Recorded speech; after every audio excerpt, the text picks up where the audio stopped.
Hello everyone, good morning and welcome to day 7th revision challenge.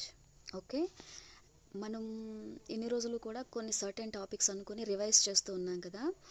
ఈరోజు మన revision ఛాలెంజ్లో నేను మీకు ఇచ్చేది reductions from organic chemistry and bio inorganic chemistry from inorganic chemistry. Actually day 1 revision ఛాలెంజ్లో GOC చదివారు కదా. Day 2లో stereo chemistry ఇచ్చాను అండ్ డే 3 వచ్చేసి రియాక్టివ్ ఇంటర్మీడియట్స్. డే 3 రివిజన్ ఛాలెంజ్లో రియాక్టివ్ ఇంటర్మీడియట్స్ ఇచ్చాను అండ్ డే 4 రివిజన్ ఛాలెంజ్లో దాని కంటిన్యూషన్ నేమ్డ్ రియాక్షన్స్ చదవమని చెప్పాను కదా. అండ్ డే 5 రివిజన్ ఛాలెంజ్ వచ్చేసి pericyclic reactions. But along with that reaction mechanism కూడా ఆర్గానిక్ కెమిస్ట్రీ నుంచి చాలా ఇంపార్టెంట్, ఖచ్చితంగా చదవాల్సిందే. రివైజ్ చేయాల్సిందే. ఆల్రెడీ చదివి ఉంటే గనక, లేదు అని అంటే కనుక కొన్ని సర్టెన్ టాపిక్స్ అందులో ఏ రియాక్షన్ అనేది ఎలా ఇన్వాల్వ్ అవుతుంది అని చెప్పేసి ఖచ్చితంగా మీరు చూడాల్సిందే. SN1, SN2, E1 and E1CB mechanisms అనేవి చాలా ఇంపార్టెంట్, క్వశ్చన్ లేకుండా ఉండదు. ఓకేనా, అవి మీరు ఒక సర్టెన్ ఏరియా అని అనుకుని వాటిని ఖచ్చితంగా రివైజ్ చేయండి.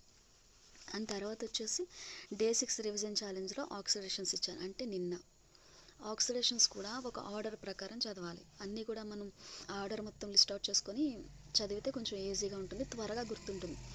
అవి కూడా ఇంతకుముందు చదివి ఉంటేనే ఇప్పుడు రివైజ్ చేయడానికి కుదురుతుంది, లేదంటే అస్సలు అవ్వదు, కుదరదు.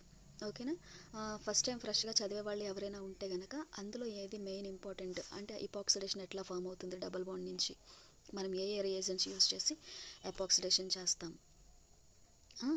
ఎపాక్సిడేషన్ కూడా అది అందులో మళ్ళీ స్టీరియో సెలెక్టివిటీ ఉంటుంది, రేషియో సెలెక్టివిటీ ఉంటుంది, సెలెక్టివిటీ ఆర్డర్స్ ఉంటాయన్నమాట,